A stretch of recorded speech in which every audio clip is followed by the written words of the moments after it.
Well, let me take this time to appreciate everyone. Is it live streaming? Yes. Okay, we are ready. Good evening, everyone. It's my pleasure to welcome you. Let me take this time. Who is speaking? To appreciate everyone.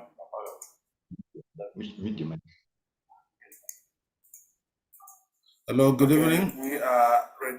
Good evening, everyone. It's my pleasure to welcome you all to this timely interview on political developments in Plateau State, the election that is forthcoming. Our guest, this is an exclusive spotlight on the Plateau North Senatorial Re-run elections. Our guest tonight is Barrister Gyang Zi. Barrister, you are welcome to this interview. Thank you. Thank you, my brother. And thank you to the whole house. All right. If you will use this opportunity to introduce yourself to our viewers and listeners, that would be nice. Okay, thank you. Just as the name is, my name is Gyang Zi. I'm a legal practitioner based in Plateau State, but practice in the whole of Nigeria by the grace of God. I've been practicing for about 18 years now. I am married to a wife who is a magistrate with 5 kids, and I am the senatorial candidate of the Labour Party by the grace of God in the re-run election under the platform of the Labour Party. I think in summary, that's what I can say, as what I can put in as an introduction.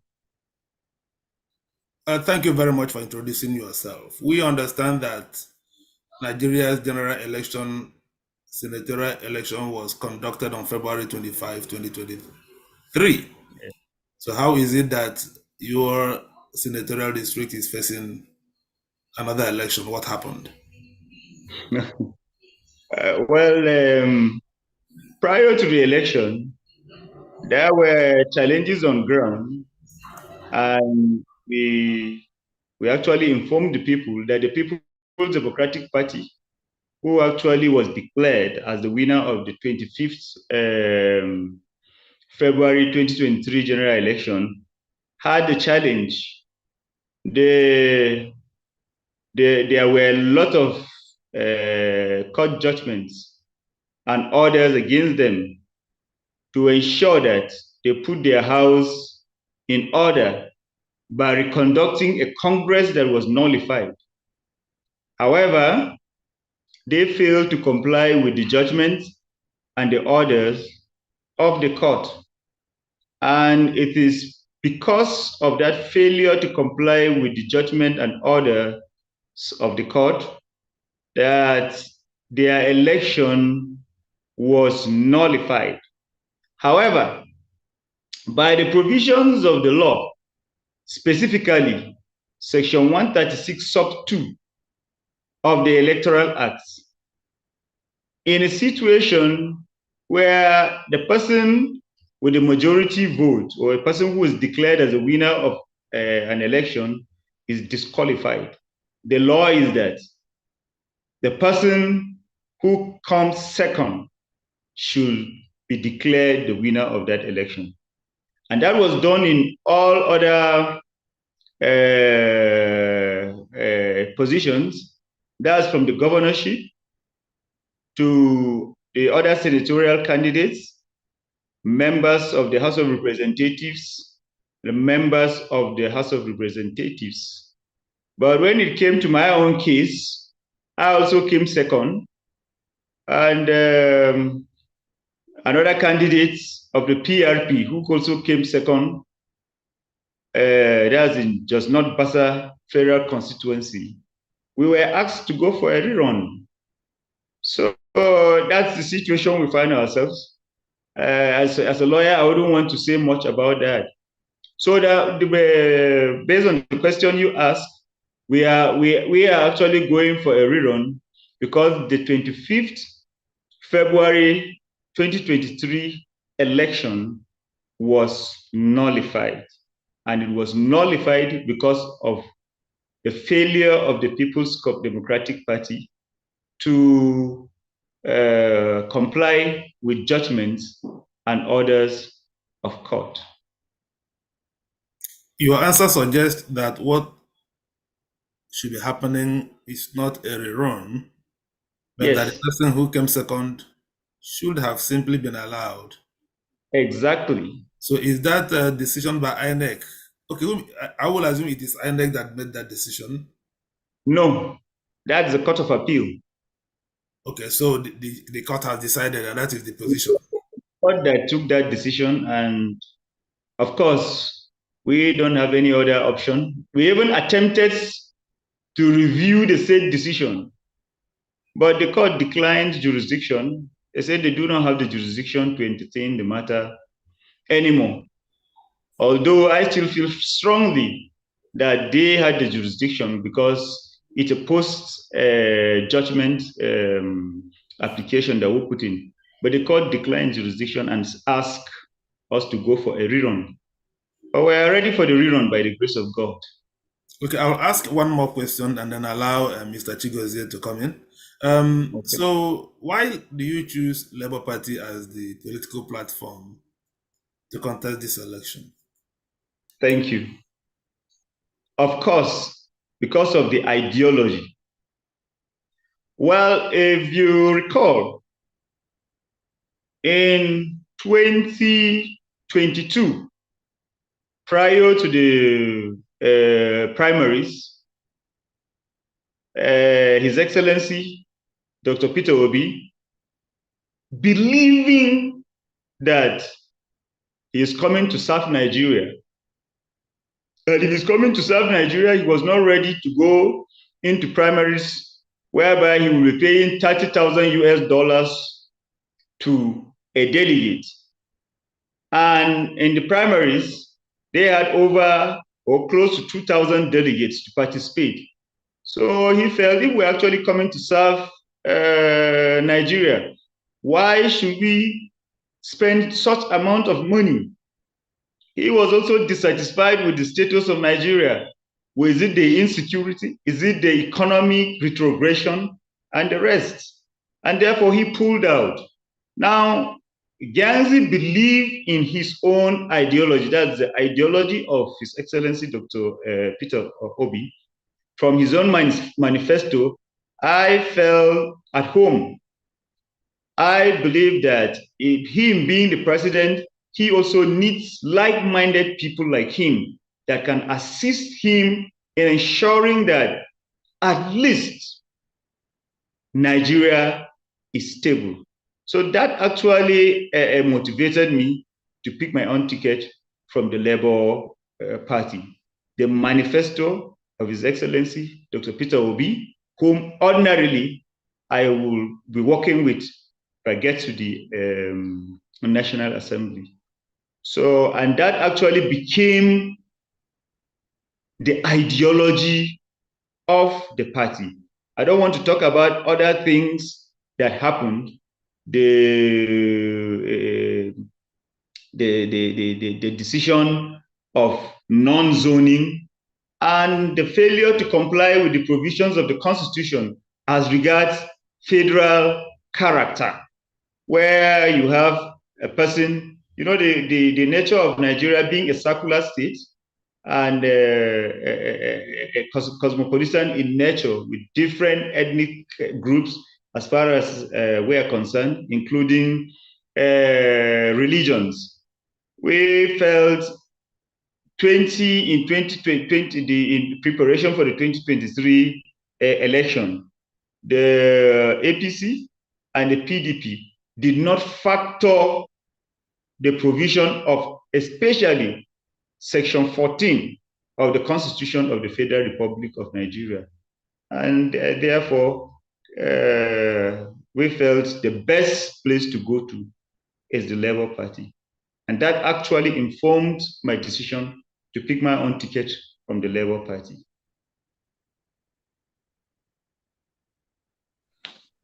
Thank you. All right, thank you very much. You're welcome once again, Mr. Gyang. My name is Chigozie Alex. So you've told us what inspired you to pick up your tickets from the Labour Party. But yes. I would like to ask, what inspired you to run for this election? What motivated you to pick up the form to decide to run for the election?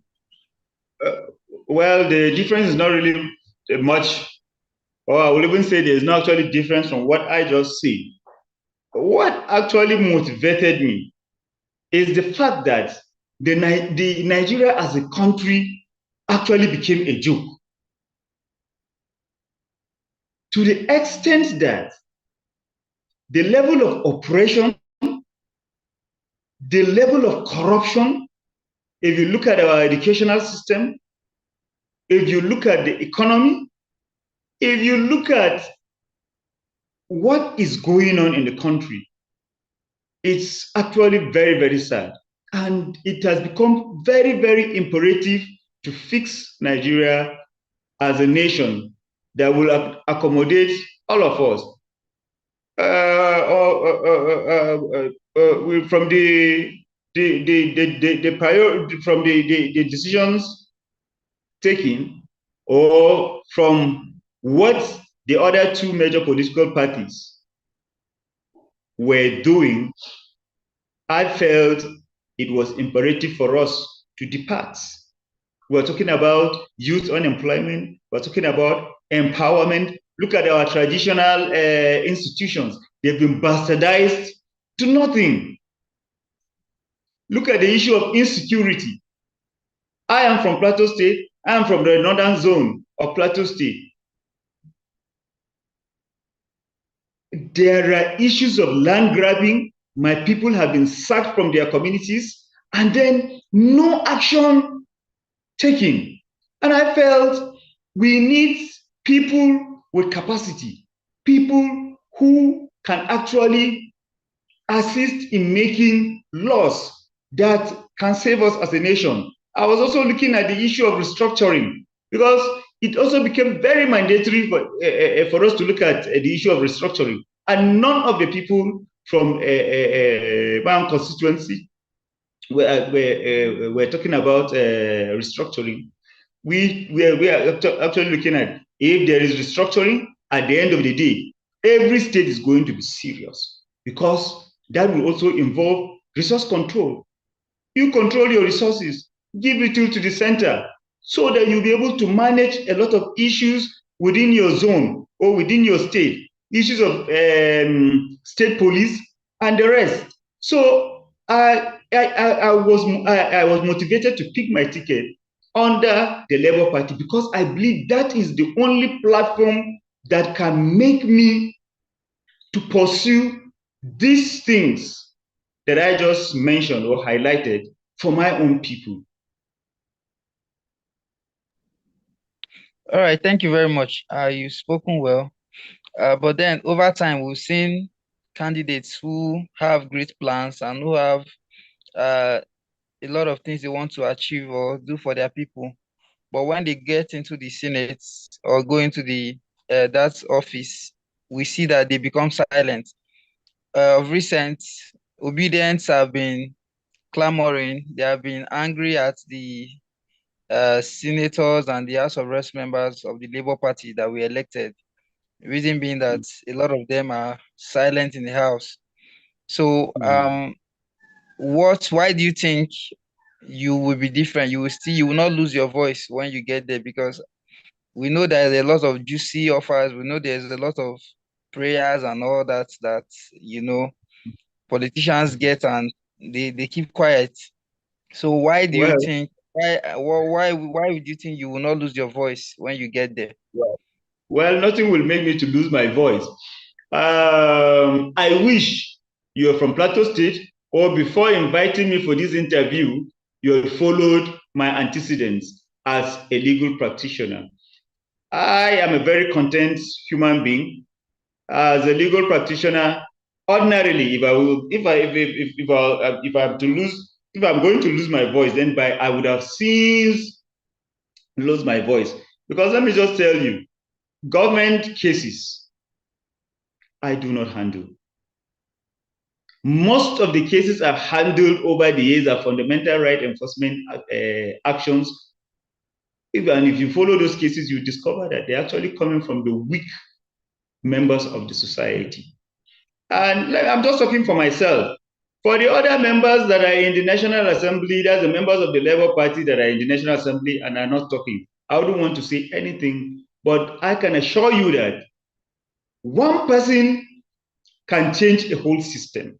And that's why I feel very strongly that I should be given this opportunity. I may be the reason that at the end of the day, they will also all come out to ensure that they clamor for a change, a positive change for Nigeria as a country. So I don't have any reason why I should be quiet over issues that actually made me to go into the contest.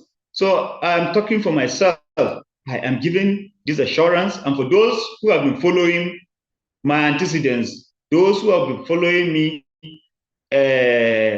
my actions, they will know that, well, I don't get motivated by pecuniary distractions. I am a very focused human being by the grace of God, and by the grace by the grace of God, I will also remain focused and resolute to ensure that what actually motivates me to go into this contest, I pursue it to a logical conclusion. Thank you. All right, thank you very much, Mr. Gyang, Barrister Gyang. You've spoken well. I want to believe that you will keep to your words when you get there, because I believe your quest to be a successful one. So before I pass over the mic to my colleague, I would like to ask you one more question. Yeah, when you were speaking, you talked about Nigeria as a whole. You talked about something you like to do for Nigeria, but I would like to ask, what is your vision for the people of Plateau North Senatorial District? What is your vision for your people? Thank you. Thank you. And how do you achieve them? Yes, including the youth. If you look at the nature of Plateau North is a miniature in Nigeria. Is cosmopolitan in nature, and the first thing I want to achieve for us is unity. I believe if I'm able to unite people of Northern Plateau, then most of the work would have been achieved. The second issue that has been affecting us as a people is the issue of insecurity. And I feel there is a need to have a loud voice. I believe those who have been talking, yes, but the voice is not as loud to change the situation. After unifying the people, we will ensure that the issue of insecurity is put into check using all the necessary how do I put that's yes necessary apparatus to ensure that we achieve this. Just look at what happened from Christmas Eve to 26th December.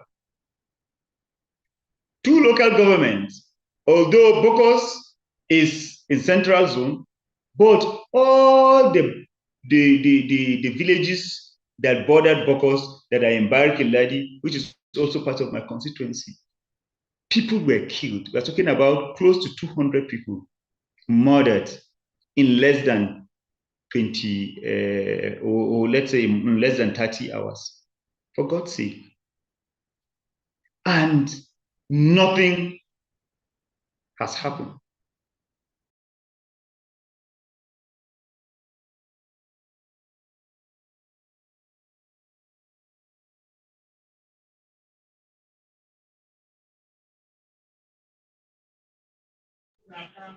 I think your mic is muted. Please check your mic. Kindly unmute your mic, Barrister Gyang.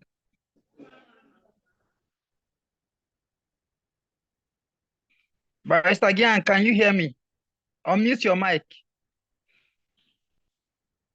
Your mic is muted. Kindly unmute your mic. By the lands. And then, for God's sake, in a country that is over 60 years, Nigeria was bettered in 1960. We are in 2023, where by tomorrow we'll be in 2024. Yet, lands are being grabbed through conquest.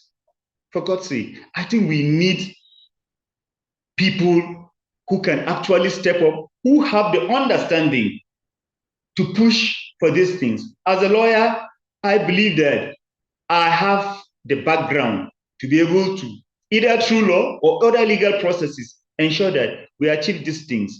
And it's also easier for me to connect with the international community to ensure that these things happens. And without actually amending this constitution to ensure that issue of restructuring takes place, this is a problem that we will continue to face. We have been talking with the law enforcement agencies.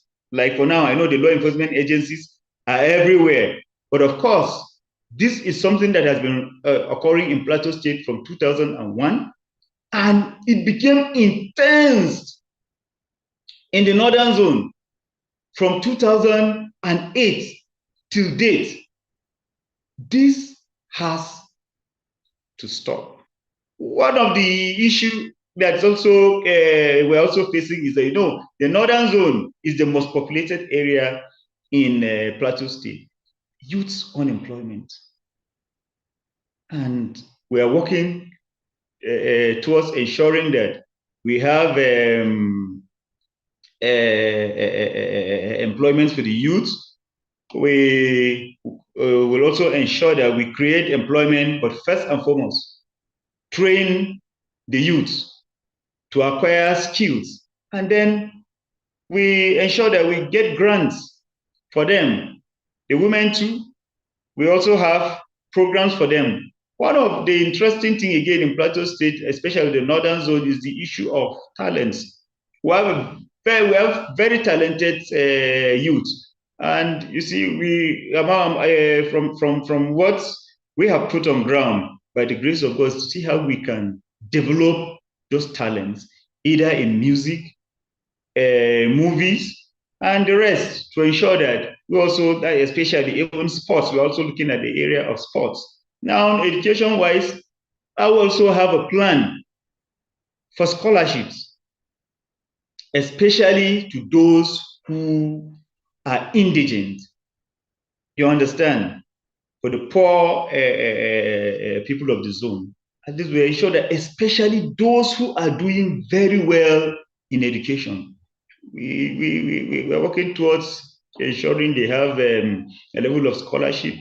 For farmers too, we want to see how we can enhance their farm production. Well, all these things can also be achieved easily if there is proper security. And that's why I'm still voicing out. One of the things I'm going to push by the grace of God, one is to ensure that even if there's not going to be full and complete restructuring, but the issue of state police is looked into, because that is very, very important. It's only the people that understand their communities. And when a new or a strange person comes into the community, they need that network to ensure that they are able to differentiate between somebody that lives within that same community and somebody who is coming in newly. And, so these are some of the things I actually have. Like I mentioned something about our traditional rulers, how the roles of the traditional rulers or the traditional institution has been bastardized terribly. There's something by the grace of God, that we are also working to ensure that we work toward the amendment of the Constitution to ensure that a place is carved out for the traditional rulers to, to take care of their welfare, their appointments, their removal, and all sorts of things, so that where their responsibility to guide and advise will not continue to be trampled upon by the executives the way it has been trampled upon. When a traditional ruler comes out and advise the government honestly, giving solutions. If the government or the governor or the local government chairman is not satisfied with such advice, next you hear query, next you hear suspension, next you hear deposition. You understand? So these are also areas. One of the peculiar things, if you look at Plateau State now, we have a lot of issues of IDPs. They are littered everywhere. And one of the things I also hope to achieve by the grace of God is to ensure that we also return the IDPs to their ancestral lands. I hope that by the grace of God and with proper lobbying and push, I should be able to achieve these things for my people. Thank you. There are so many, but I think these are just few that I can just tell you, and I'm hoping to achieve. Well, thank you very much, Barrister. Thank you for that elaborate summary of your vision. There's something that has been like the norm. My name is Ran Pam Jr. The norm has always been like most of our people who go up to represent us in the National Assembly somehow become incommunicado, unreachable. Yeah. What strategies do you have to stay connected with and represent the diverse interest of the people of Plateau Senatorial North? Thank you. I'm very grateful. Well, it's something that comes with a lot of responsibilities, but already in my team, these are some of the things we have been discussing. I ensure that no matter what, my phones are open.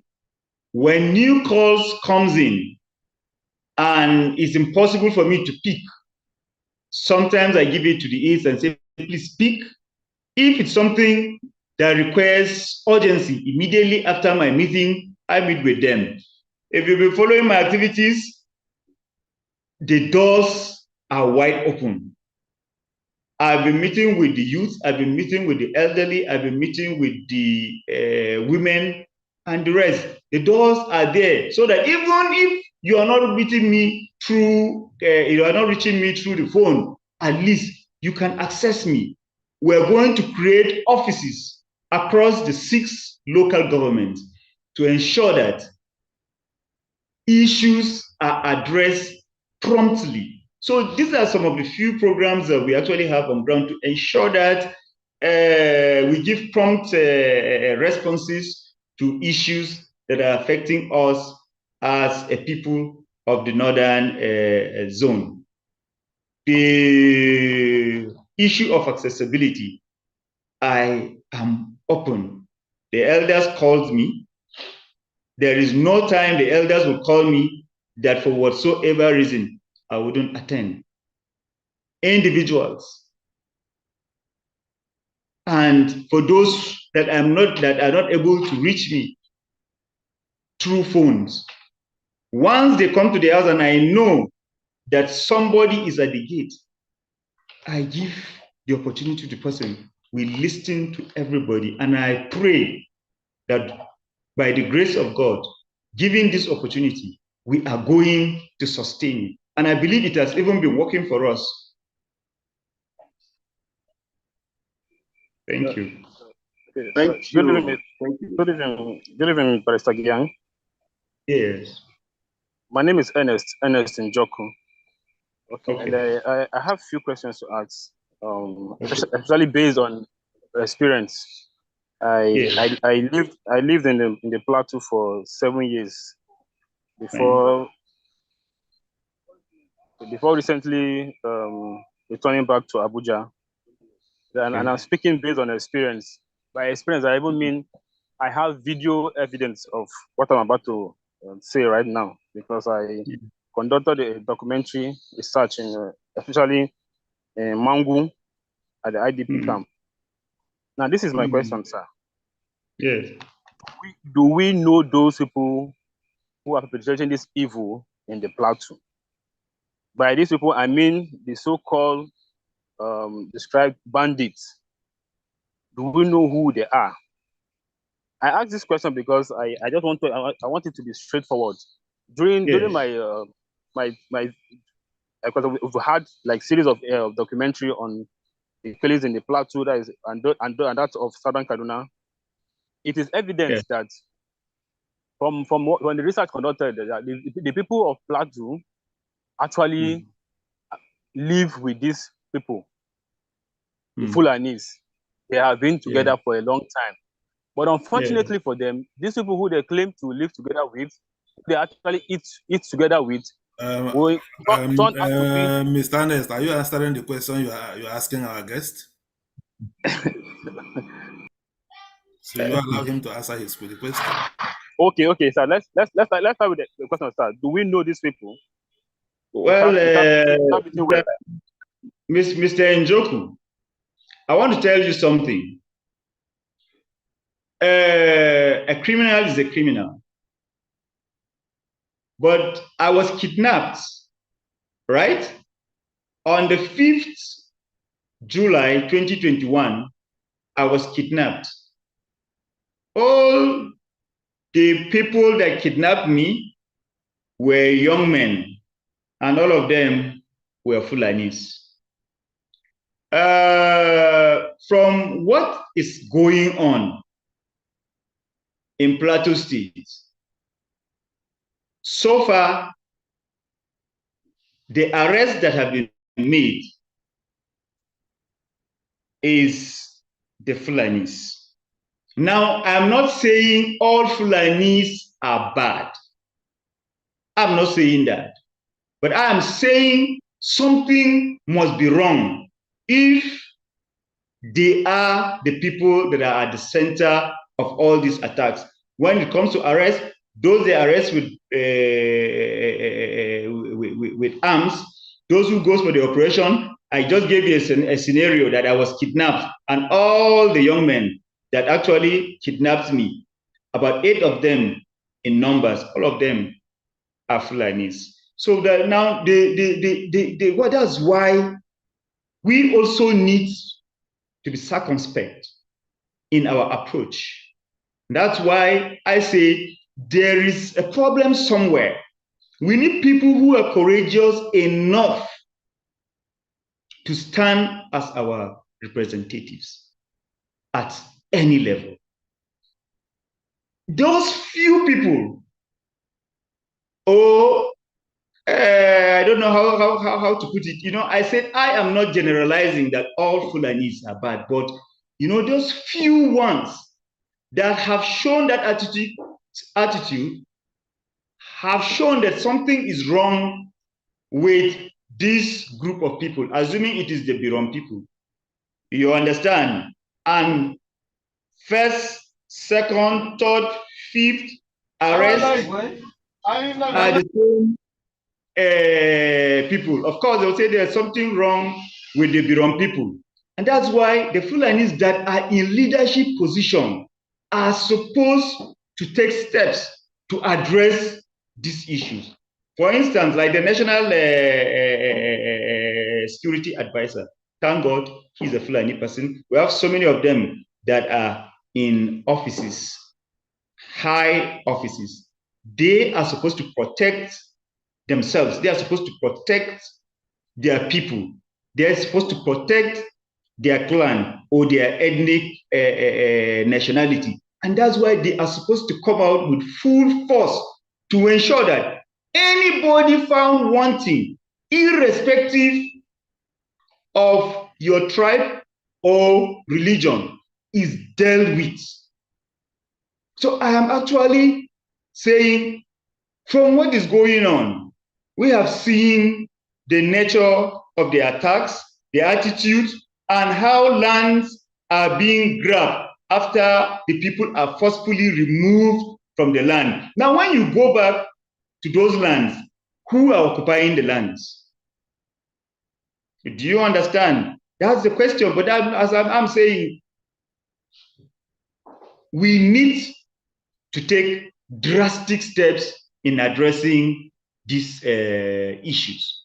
I still have some of them that are very close to me as friends, as clients, and the rest. And we have been talking. I have been talking to them and say, why is it that we are having this problem? We have this kind of relationship. Is it that we do not talk to our people? You know, and these are issues that we must address jointly as a nation. And that's why I'm also thinking it is very important to also call for another national sitting. It's very important to call for another national sitting. Let traditional rulers also come. Let us hear from them and let us give marching order. And I think that will also lead to the amendment of the Constitution at the today, because when we amend the Constitution, it's going to address a lot of issues. Now, I'm not going to stop at that alone. Sometimes they work hand in hand with some of the natives. Because as a lawyer, I've also handled some cases whereby it is not just the Fulanis. They are working hand in hand with some other nationalities, especially when it comes to issue of cattle rustling. Usually, it is a syndicate. You see the locals in, you see the Fulanis in, you see the Igbos in, you see everybody. It involves everybody. So our approach should be how to tackle these criminalities. Once we are able to come out and honestly, not just to come out, when we are able to come out honestly and sincerely to tackle this issue, I'm telling you, we're going to tackle it. It is because we are not honest about the whole thing. And, you know, it takes people with courage to actually come out to pursue, so that even if you are not willing, you will be forced to ensure that you come out to do the right thing. So I think from the question, I've answered. I've just gone beyond to expatiate further on the fact that they are not just the people. Sometimes they also work as a syndicate, that's hand in hand with other nationalities. You understand? But majority, it is not hidden.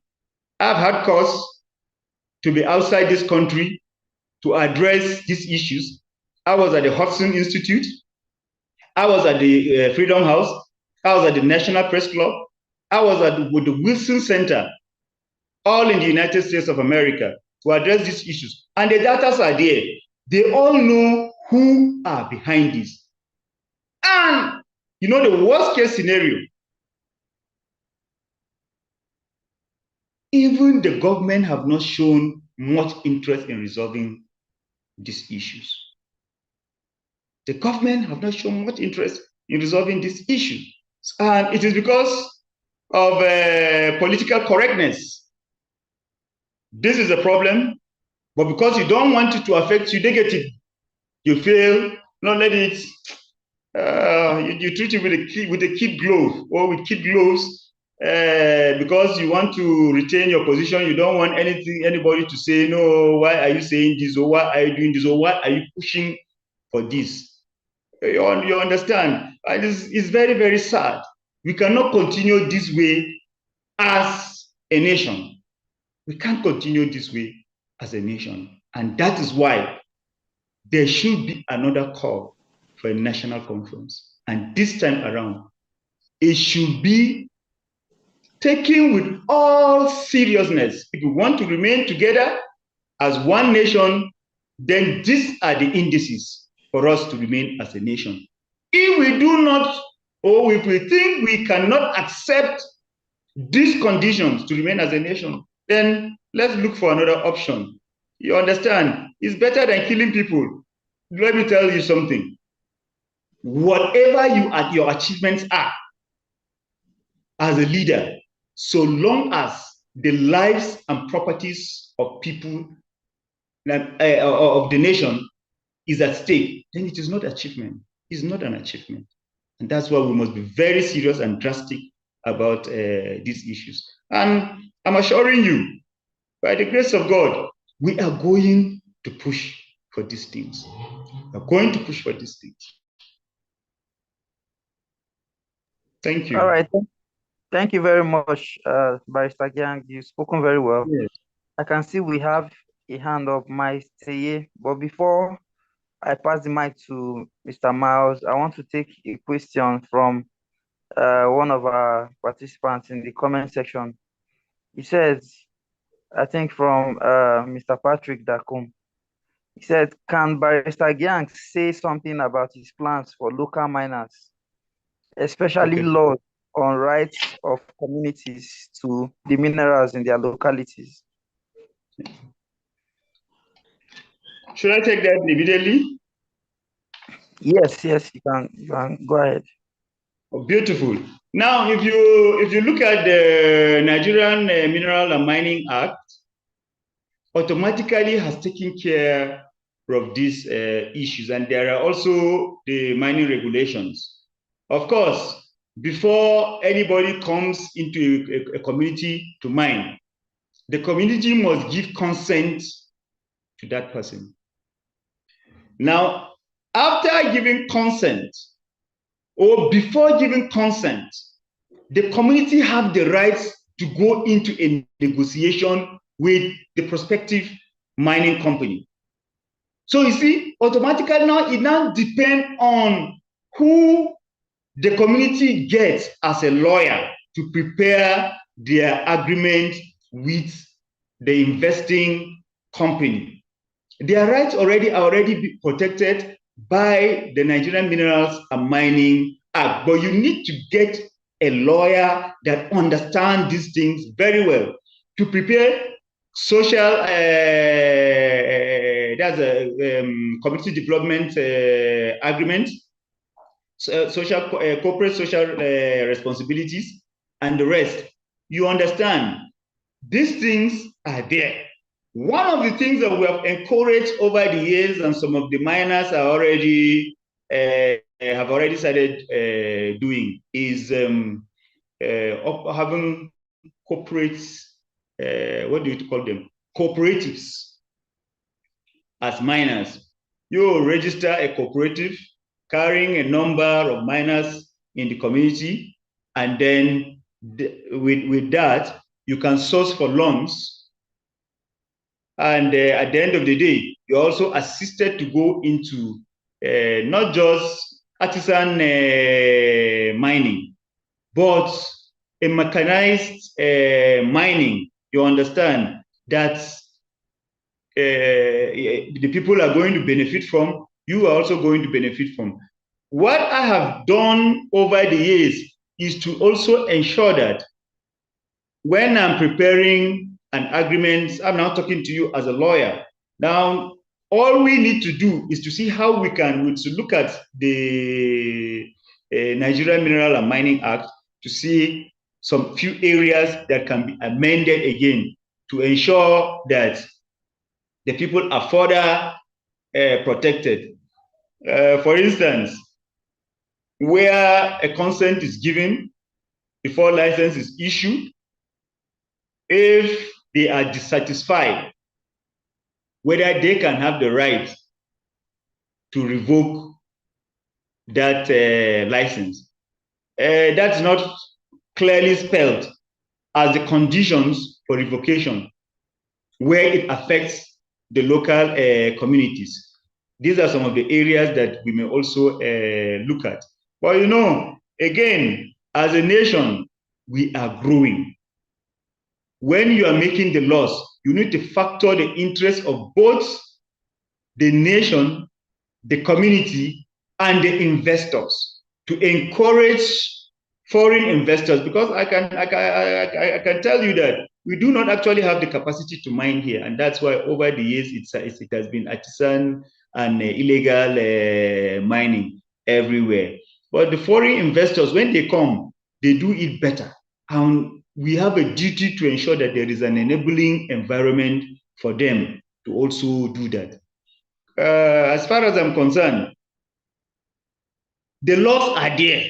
So my advice is they should take advantage of the laws so that when miners come in, that's foreign investors now come in, they should be able to go into detailed agreements with them. But for the artisan miners, as an individual, by the grace of God, as a legislator, I have a plan of also seeing how we can empower them by giving them sub-loans and then by getting them to register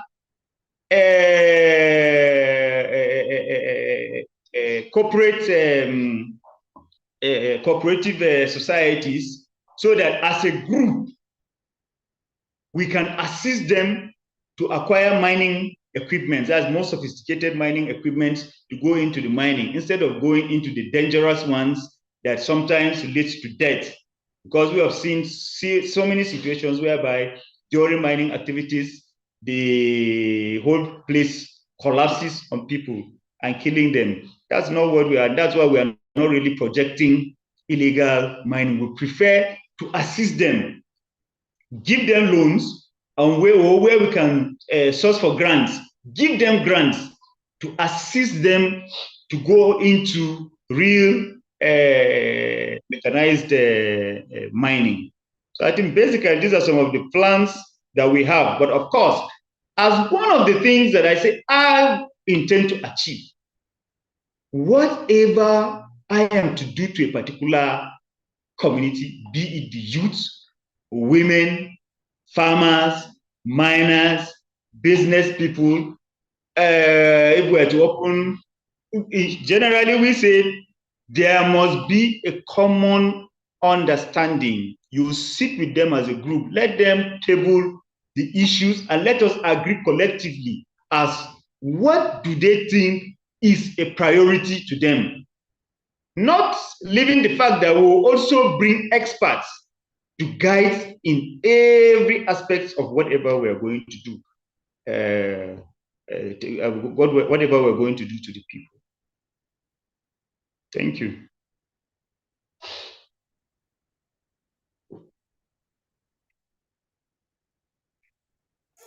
Okay, Mr. Miles. Mr. Miles have had his hand up for some time, so can you ask your question, Mr. Miles?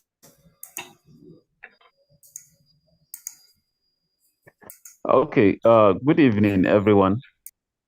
Thank you. My question to Barrister Gyang Zi.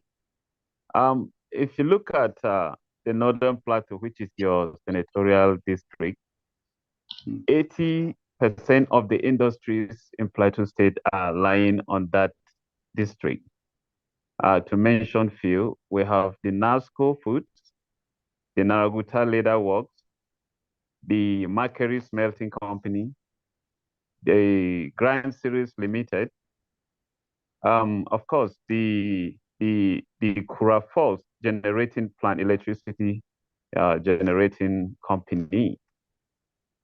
What do you intend to do if you emerge as a senator of that district to better the lives of young people who have been thrown out of jobs? Because out of these companies I've mentioned, about it's just about one or two that are in section. They are operating skeletally, like the NESCO National Electricity Generating Company.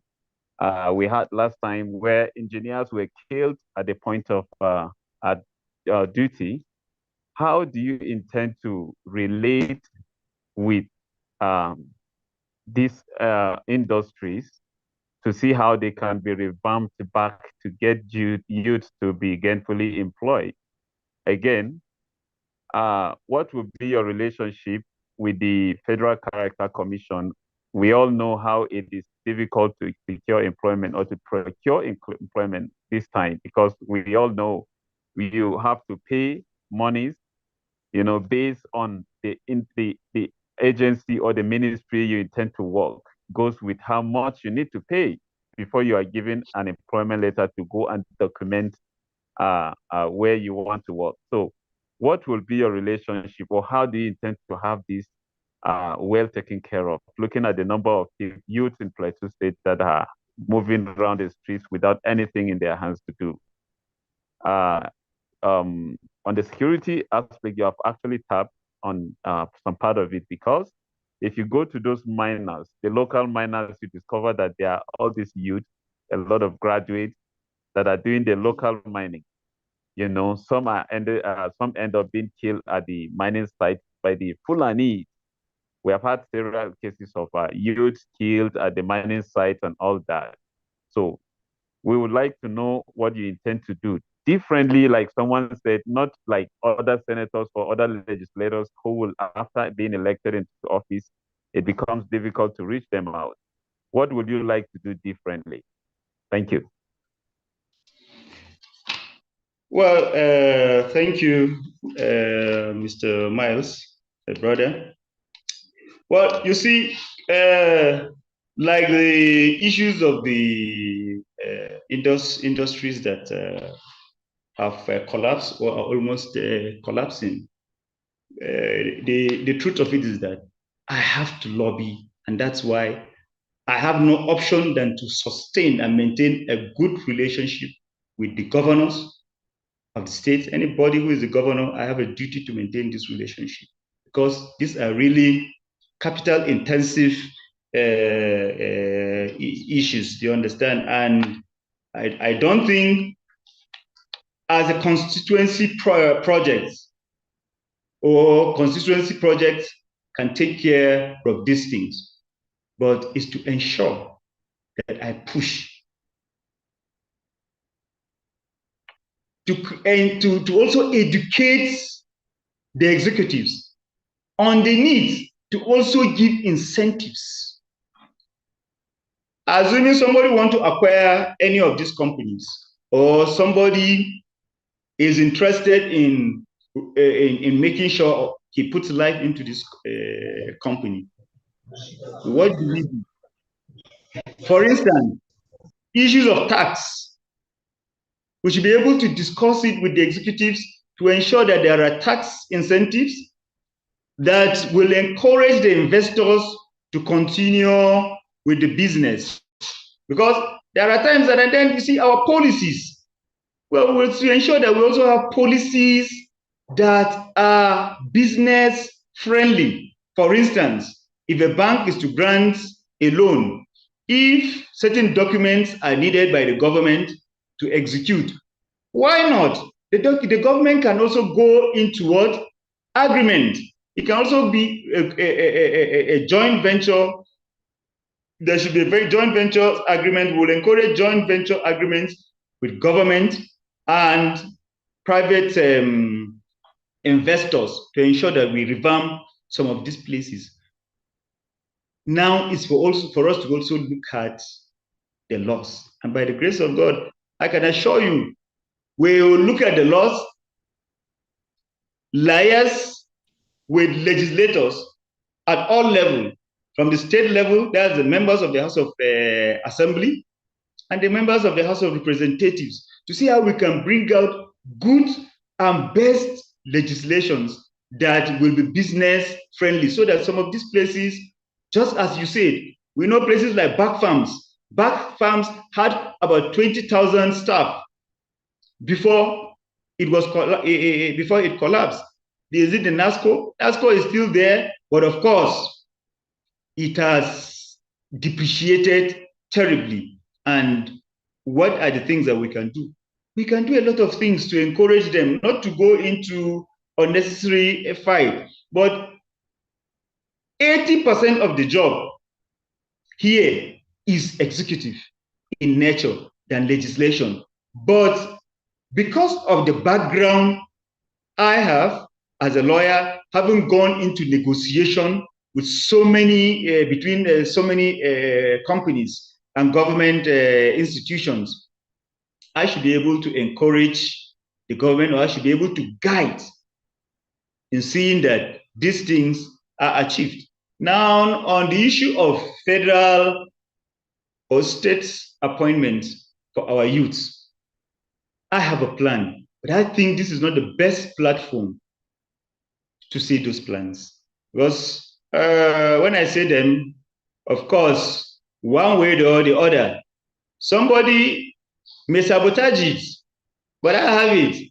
All I am giving assurance is that my time is going to be different. How I'm going to manage the federal character is not something that I should be able to disclose on a platform like this, but I am going to manage them. But one thing that I must say here is that legal actions are not excluded.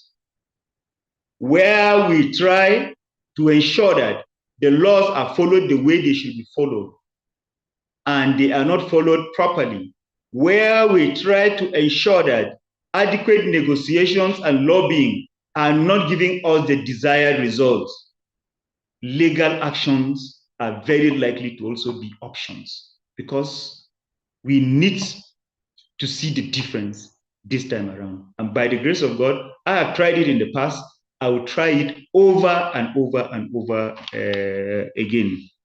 I talk about the issue of the mining, talking about the Fulani is going to kill miners during operation. Of course, these are security issues as well.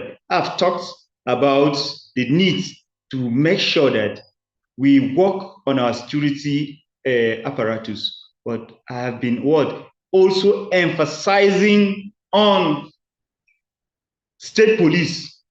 But before the state police, we will also encourage the other non-conventional security outfits, like the hunters, like the vigilantes, and the rest, who also ensure that we encourage them for the purpose of protecting our communities, pending when issues of state police will come to be. I think these are some of the areas that, by the grace of God, I'll ensure that we pursue them. So thank you. Thank you very much, Barrister Gyang Zi. Once again, my name is Rang Pam Jr. I really appreciate your contributions. Now, if by God's grace you happen to be elected, you're going into the Senate, and there will be 109 senators there. Yes. And the elephant in the room in Plateau State is basically security, because out of the 21 local governments, 7 have been attacked, one of the largest in any state in the country now. How do you intend to push issues like state policing within the National Assembly, owing to the fact that you're going to have several other senators from different political parties? Would that not be bipartisan? How do you intend to go about it? Well, as far as I'm concerned, as a legislator, once you are at the National Assembly, you are working for Nigeria, not for your political party. And so that's not going to be by partisan. Let me just tell you something. I'm not yet there, but I have so many of them already as friends to me. And by the grace of God, among the things I am discussing with you right now, I have started discussing with them. And it's simple. It's just for us to have this understanding that we are all affected by these negativities. And if we all agree that we are all affected by these negativities, and we also agree that Nigeria is the only nation we have, we also agree that Nigeria must work, I bet you it will not take so much effort to have them agree with me to achieve these things, especially the issue of security. Everybody is going through the same process. Because we're not talking about Plateau State alone. Look at Zamfara, look at Katsina, look at Niger. Is it Benue? Is it Tarawa? Is it Kaduna? Tell me, in the whole of North, which state has not been affected? Because even Sokoto, it has touched Sokoto. So there is no way these people will not understand, except if they are not interested in Nigeria as a nation. If you go to the south, to the southern part of the country, look at Southwest. What led to the emergence of Amotekun? Go to the southeast. They have their own southeastern mini security outfit. Is it the South-South? So as a nation, we know that one of the major issues we have is the issue of insecurity. So now it depends on how you approach them. It depends on how you approach them, and I am trained in that area. So it's easier for me. I have sat as a mediator, I have sat as an arbitrator to handle issues. I have sat as a conciliator to handle issues. So these are all issues that I'm already well trained about them. So approaching them as I'm talking to you here, I have already taken certain steps, talking with some of the legislators before going there by the grace of God to join them. And let me tell you,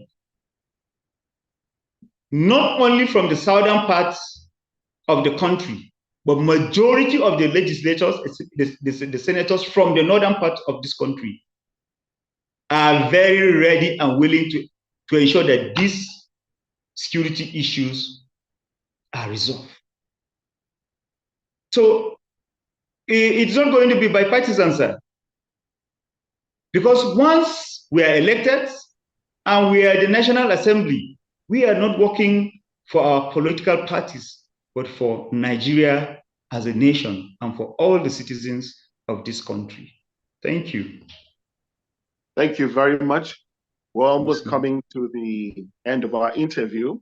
We'll allow some of our audience to ask questions if they want. But just before that one comes up, let me play the devil's advocate here.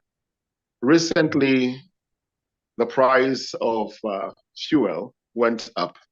The condition of living of the people went sour. At the same time, the Senate was projecting billions for cars. Let me put you on the spotlight. What's your take on that? Well, I was also not happy with that propositions or that position that was taken by the legislators, actually pushing for so much amount of money. I see that's actually extravagance. I think if they were actually going for such expenditure, then there was no need for removing the fuel subsidy. If people are actually in pains, so well, I'm living with them, with so many people here. Some cannot afford 500 naira. So the fuel increase has affected everything. And they are what? Agrarians. They are all farmers. Imagine, as a farmer, if you're into irrigation farming, you need to pump water to ensure that you watered the land. Now, if you were using 4 liters of fuel when the fuel was 195,000 naira, that with 800 naira, you can achieve that. Now, in some of the fuel stations, fuel is already 700 naira per liter. So what will that do to a poor farmer? So well, I want us to actually look at these aspects of it. And that's why I actually disagree with the outright removal of the fuel subsidy, because certain things would have been done to ensure that there is a preparation to cushion the effects of the removal of the fuel subsidy. And then the question is, even with the removal of the fuel subsidy, the federal government is still borrowing huge amounts of money. So I'm confused. I'm actually confused. I thought by virtue of the removal of the fuel subsidy, we should be able to have sufficient to run this nation and then to ensure that there is proper management of the resources. But it's sad.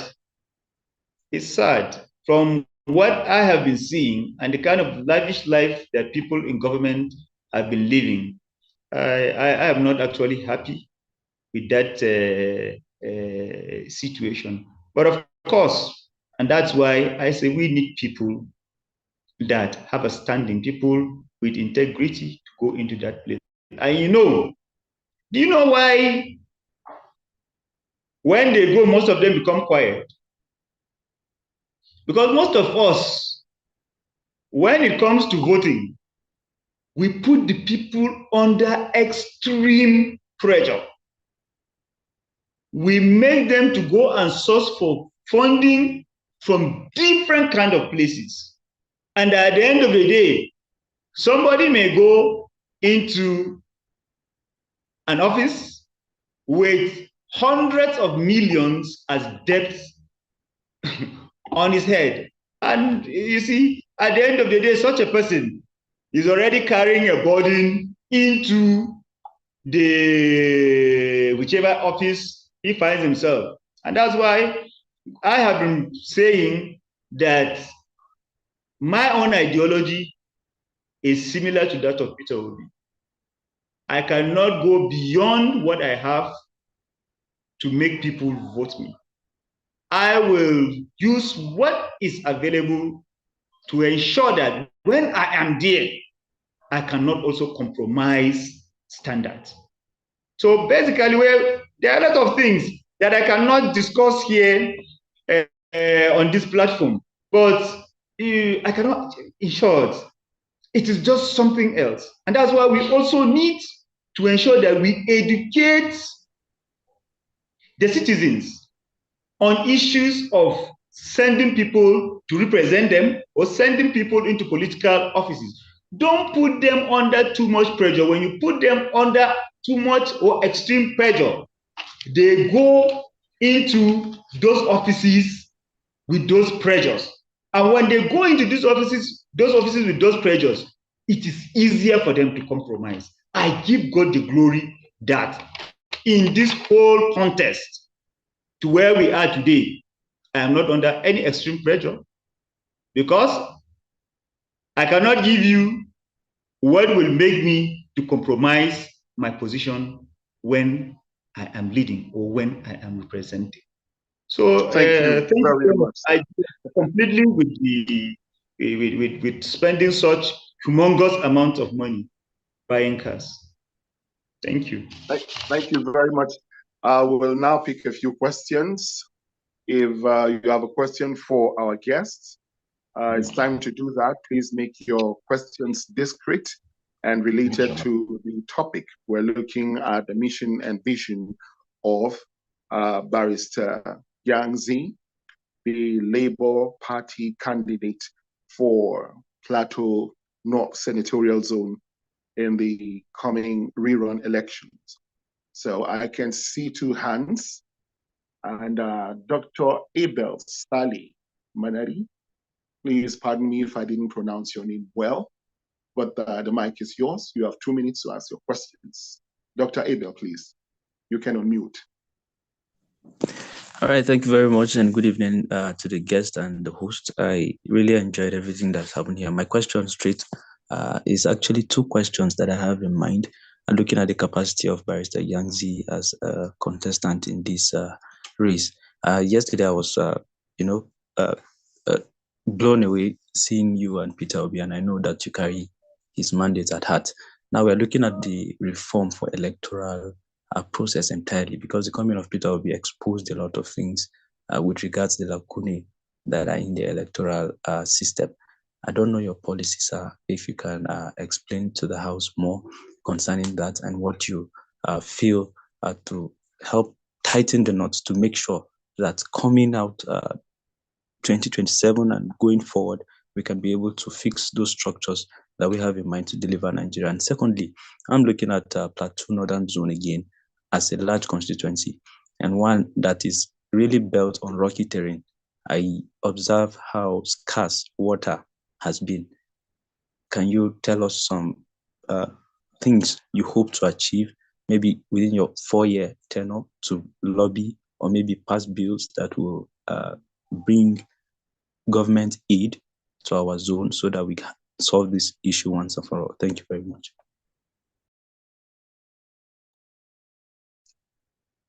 Thank you very much, Abel. Barrister Gyang Zi, sir. Should I proceed? Yeah. Thank you, Dr. Abel. Electoral reforms and the issue of water scarcity, especially in northern Plateau. Now, let me just tell you something. I need to share certain things to you. As far as the laws are concerned, we need to ensure that we talk to INEC. The laws are there to guide the electoral process. Based on our present status, you know, we are not very educated. So the level of sophistication too should be such that it will not affect the electorate. So based on our present status, we have laws. But look at what happened at the end of the day. They said, well, there should be electronic transmission of results, right? But at the end of the day, in connivance with INEC staff, results were not transmitted electronically. In so many places, beavers were not used deliberately with the knowledge of who? The electoral empires, that's staff of INEC. So let's say the INEC itself. Let me give you an example. In my case, close to 100,000 of my vote was not included. For instance, in Just North, we have 14 federal wards, 20 state wards. What was included in my results was part of Narabuta B, which I will just say part of a federal ward. So about 13, I will say 13 federal wards and 19 state wards results were not included in my own result, and it was declared. Now, what happened? The laws are there. The results were supposed to be transmitted electronically. So as they were transmitted electronically, even without anybody bringing it to the collation centers, you were supposed to compute my result and give me the adequate figures that are my own figures. But that was not done. But the laws is there. The laws are there, sorry. Now, you know the sad aspect of it, and as a legal practitioner, I've done so much to ensure that I don't talk about the judiciary. It is my constituency, and I believe that if we are to build strong institutions, we are not supposed to cast aspersions on those institutions. But what happened? When election petitions were now filed in courts, well, what did the court say? The court says it's not mandatory to transmit the elections, the results electronically. That wasn't mandatory. Can you see the problem now? Now, coming to what happened in my own case. At the end of the day, after the judgment at the lower election petition tribunal, there were petitions flying left, right, and center. PDP is writing petition against these judges. Labour is filing counter petition against these judges and filing petition against these judges. APC is firing its own. Why? Because there was no coherence. There was no consistency in those judgments. At the lower tribunal, one panel said, no, it is not, two panels say it's a pre-election matter. One panel say, no, it's a post-election matter. We went to the Court of Appeal. The same judges delivered judgment. And in those judgments, only two were different. Only two were different. And when they were approached to review those two that were different, we believe that they are also human beings.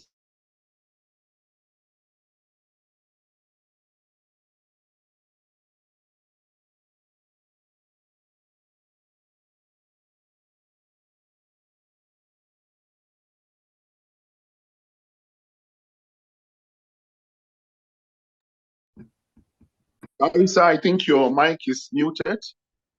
Please unmute your mic. If you can hear me, Barrister, we can't hear you now. Your mic is muted. So you need to unmute it so we can hear you.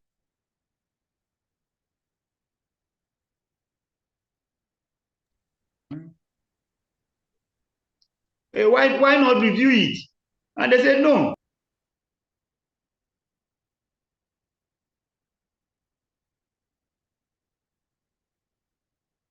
Okay, Barrister, your mic is muted. Kindly unmute so we can hear you.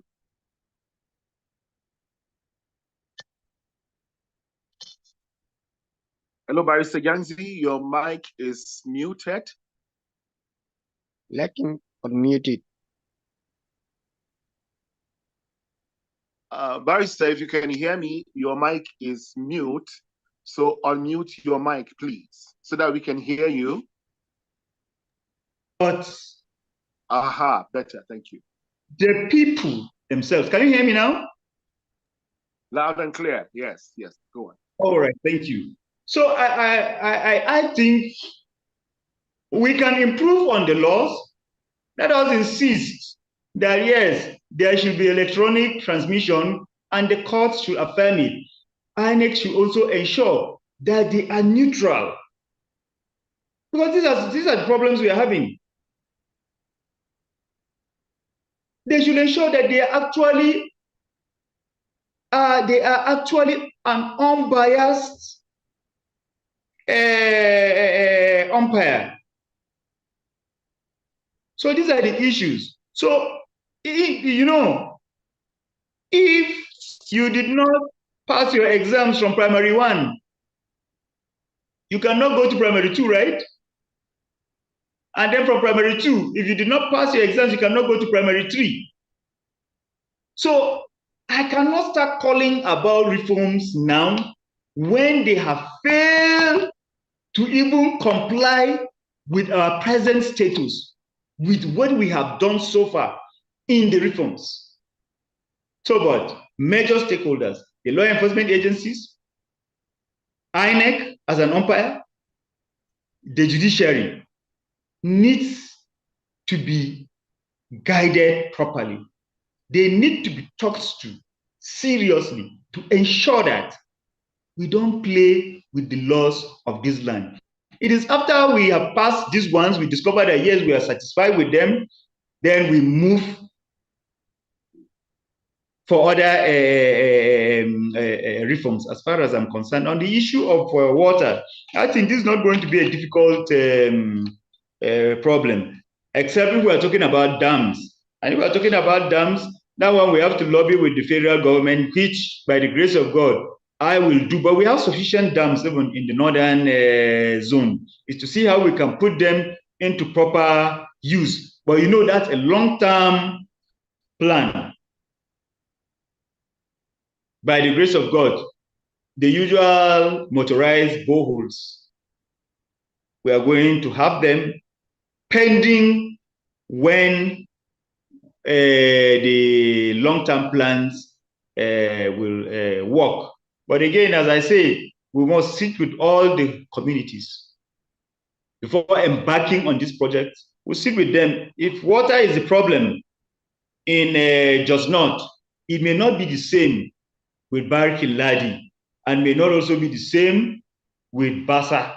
So it's for us to sit down now with the various communities to know what are their real needs. And then we swing into action. I'm giving this assurance that I'm not going to leave any stone unturned until I put a smile on the face of my people. Thank you. Thank you very much, Barrister Gyang Zi, for that. Initially, we had two hands. It's like the other hand had gone down. It was Aiki John Sati. Probably you have touched already on what he wanted to say. But I can't help but notice the presence of one of our audience, someone sitting in our audience, the gubernatorial candidate of the Labour Party in the 2023 elections, in the person of Dr. Patrick Dakum. Within Dr. Patrick Dakum, sir, would you like to say a word or two as we wrap up the program for today?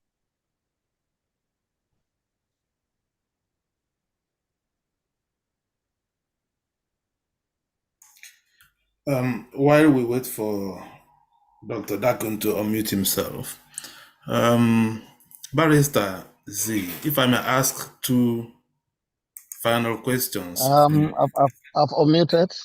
All right, go ahead, sir. Congratulations, Barrister Gyang Zi. I'm very, very, very excited and happy to have been able to join and listen to you. I think it was definitely the right decision to support your candidature. And I'm 100% sure in my mind that Plateau North will never, never regret having you representing them as a senator.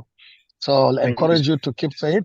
You have promised to keep doors open. I'm going to be one of the conscience of the people to remind you of everything that you are saying as we work together.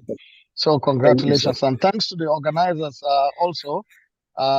This for me, I think is a very good platform, and Barrister Gyang Zi, like we all know, is the person that we are confident will do the right thing. And by the way, let me say one thing. I've not seen somebody who is a friend of everybody like Barrister Gyang Zi. I've had people in PDP talk very positively about him. I've had people in APC talk very positively about him. And of course, Labour Party is home to him. People in NNPP, everywhere, they talk about your philanthropy, about all that you have done. And surprisingly, also, I met a Fulani man that felt that you are the best candidate. So we look forward to how you utilize all of this in order to, help Plateau State and to promote laws that will make Plateau State a better place and a home of peace and tourism. So once again, congratulations in advance for winning this election. But we have work to do. We will do all that we can. All right. Bye-bye. Thank you, sir. Okay, thank you very much, sir. It appears your intervention has solved one question I wanted to ask, which is the level of support Barrister Z is receiving from the Labour Party establishment, including that of Mr. P2B himself. Are they fully 110% behind your candidature? And then my second question will have been, you are facing, first of all, a candidate of a party in power at the federal level, and then you are also facing the candidate of a party in power at the state level. So how do you intend, do you have the resources to match these two juggernauts you will be facing at the election, by election? Thank you. I would say my principal has just made a statement. I think going by that statement, I should tell you that I'm not afraid. I'm very, very satisfied with my own position. I know that it is about the masses and not about the money. The masses will come out to do what is right. They will vote the person they know is going to give them the best representation. But again, let me tell you, we are not also poor. So we are ready for the election by the grace of God. Thank you.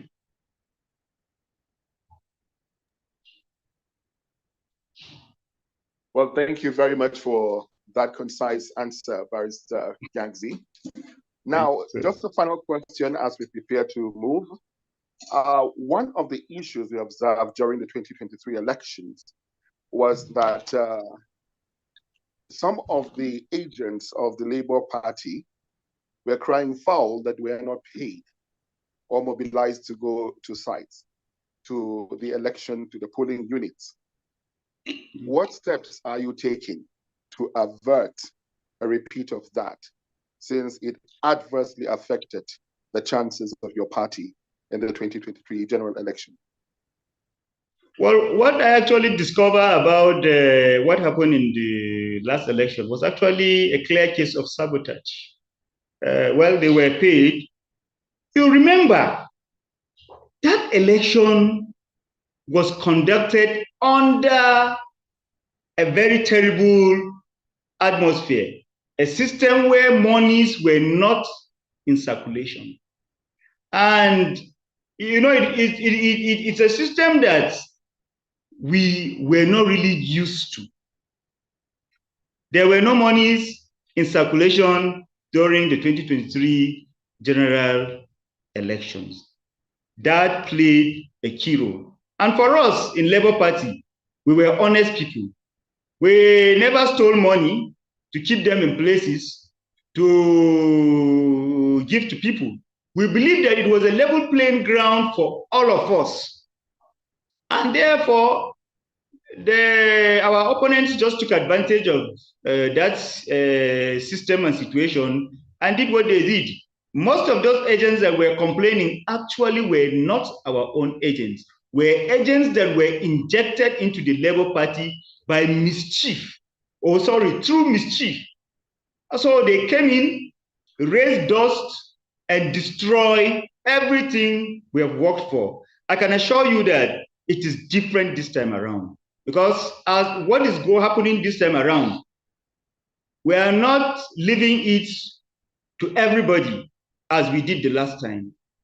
We have put in proper mechanism to ensure that they are all properly screened before they become agents. As an agent of a political party, your interest should be the success of the party and not the pecuniary benefits that you will get at the end of the day. This is what we are working on by the grace of God. That is not to say we are not working to ensure that we are making resources available to pay our agents. We are working towards that, but we are more interested this time around in agents who are ready to make Nigeria work. Not agents who are ready to collect 2,000, 3,000, 5,000 and go home to sleep. Whatever happens to Nigeria is none of their business. No. What is happening this time around, we are using proper stakeholders to handle these issues so that it's going to be a battle for all of us. And at the end of the day, the celebration is going to be for both the agents, the party excos, the support groups, other mobilizers, including the candidates. And that is why, as candidates in political offices, we will now be duty bound to account to the citizens of whatever we are doing, either at the National Assembly or at any other level of governance. So we're working towards that, sir. I can assure you that by the grace of God, we have already paid that backlog. we are not owing any agents again. But this time around, we are going to make sure that we use proper stakeholders, and then we are making arrangements to ensure that all those things are taken care of. Thank you, sir. And then we are also pleading that you should also educate the electorates, educate the citizens, including those that are very likely to become agents, to ensure that they also take this as their own responsibility, as their own contribution to nation building, and not just for pecuniary benefits. Thank you. Thank you very much, Barrister Gyang Zi, for having time to join the program. As I hand over to our UK studios, where Dan Elumba will wrap up, acknowledge the contributions of those who have taken time to drop comments on the chat room. And thank you so much for doing that. It's basically a lot of accolades. Like this is coming from Aiki John Sati. I'm just watching. And we have Eric